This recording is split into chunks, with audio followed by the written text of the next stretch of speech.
ప్రభునామమునకు మొదటగా వందనాలండి. సమయం ఇచ్చిన దైవ సేవకులకు, మరి ఏదికి అనుగ్రహించిన దైవ సేవకులందరికీ కూడా నా హృదయపూర్వక వందనాలు. కూడి వచ్చిన దేవుని బిడ్డలందరికీ నా హృదయపూర్వక వందనాలండి. నిజమే, నేనైతే సాక్ష్యం జరిగిన తర్వాతే నేను చెప్పాలని ఎంతో ఆశపడ్డానండి. కోరిక అయితే ఉంది,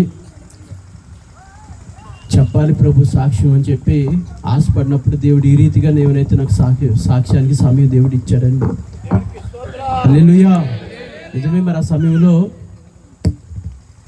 మరి ఆ ముందు 3-4 రోజుల కానించి కూడా దైవ సేవకులు ఎంతో మరి అనిపెరగని పరిచర్య విషయాలు అవ్వచ్చు, జ్ఞాపకార్థ కోడికలు అవ్వచ్చు, మరి సమాధి కార్యక్రమాలు, ఉపవాస ప్రార్థనలు, ఇవన్నీ కూడా సేవకులకి చాలా ఒత్తిడి జరిగిందండి.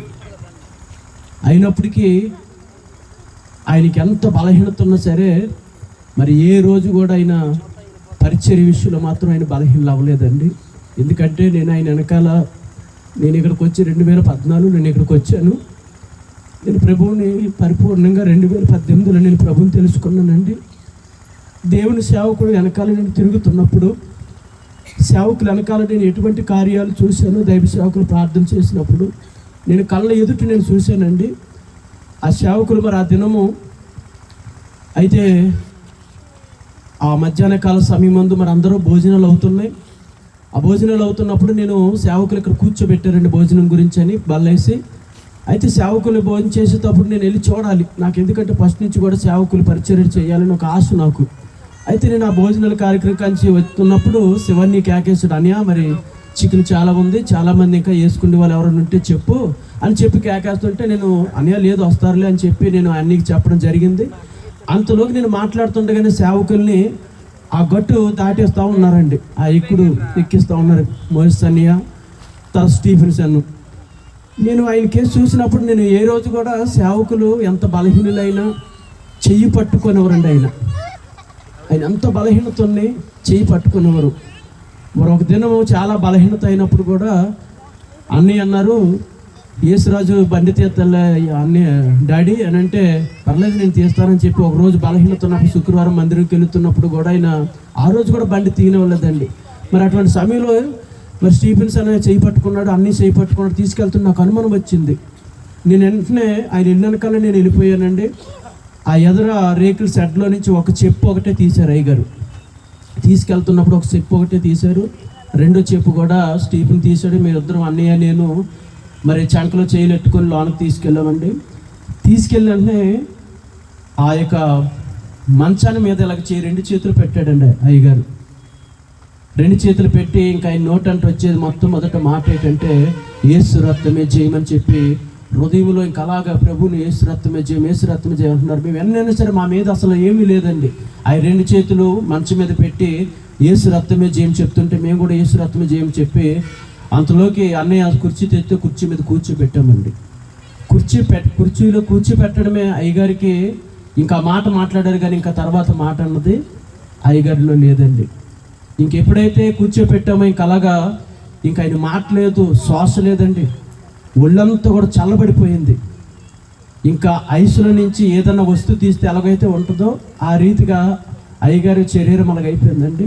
వెంటనే చెట్టు బట్టలను తీసి నేను గుండ్ల మీద పాంతా ఉంటే, నేను ఎందుకు ఈ మాట అంటానంటేనండి, నా సేవకులతో పాటు నేను 2-3 ప్రాంతాలకు వెళ్ళినప్పుడు మరణం అంచులకి వెళ్ళి వారి కడకు ప్రార్థన చేసినప్పుడు దేవుడు సజీవంగా లేపాడండి ఆయన.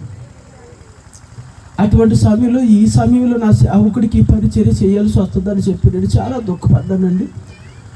అంతలో గుండ్ల మీద పాముతూ ఉంటే చల్లగా ఇంకా చల్లదనం అండి, బాగా చల్లదనం అయిపోయింది. స్టీఫెన్ కాళ్ళు పాముతున్నాడు, నేను గుండ్లు పాముతున్నాను. ఆ బనీలు కూడా లోన బనీలు కూడా ఇంకా అడ్డుగా ఉందని చెప్పి అడ్డు దాని గురించి చింపేశామండి.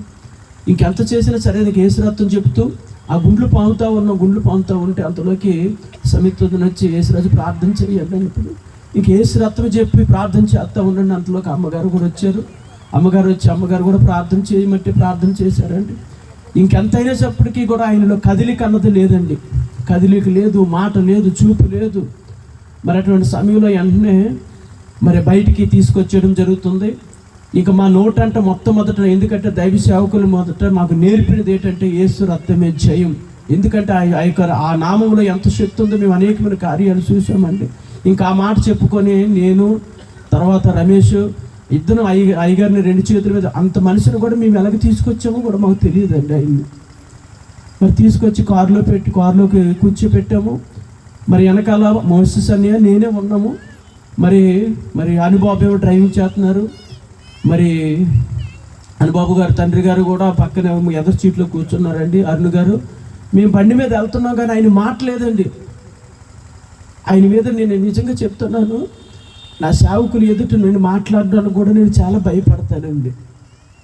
ఆయన ముందు ఉన్నాను కూడా భయపడతా. ఆయనతో కూడా ఒక క్షణం మాట్లాడాలన్నా భయం పడుతుంది. అలాంటిది ఆయన ఒళ్ళు నాకు సంజిట్లో కూర్చోపెట్టుకొని ఆయన కొరకు ప్రార్థన చేస్తున్నప్పుడు నాకు ఎంత దుఃఖం కలుగుతుందంటే అంత దుఃఖం కలుగుతుందండి. నేను ఒకటే ప్రార్థన చేసేవాడిని, ప్రభువా నా సేవకుడిని మరలా నా ఇంకో దేవుని మందిరానికి తీసుకురావాలయ్యా.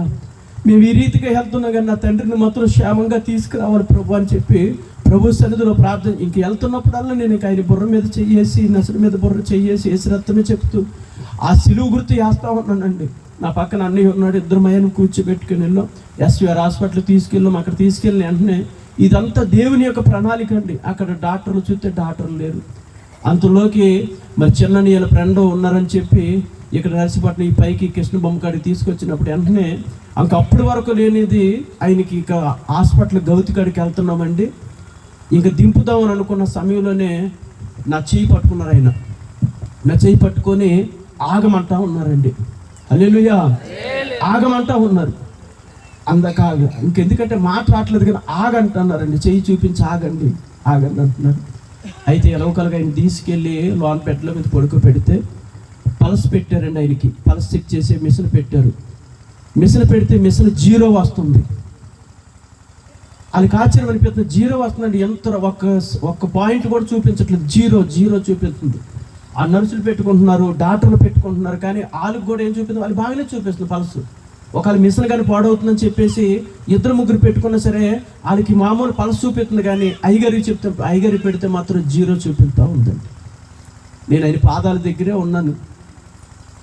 వాళ్ళందరూ వెళ్ళిపోమంటుంటే నేను అన్నికే చూసి నేను ఉంటానన్నయ్య, నేను ఉంటాను అరిటాలు వద్దారు బాబు వెళ్ళిపోండి, ఎవరు ఉండకూడదని నేను ఉంటానని అని చెప్పి నేను మొండికేసి అలాగే ఉన్నానండి.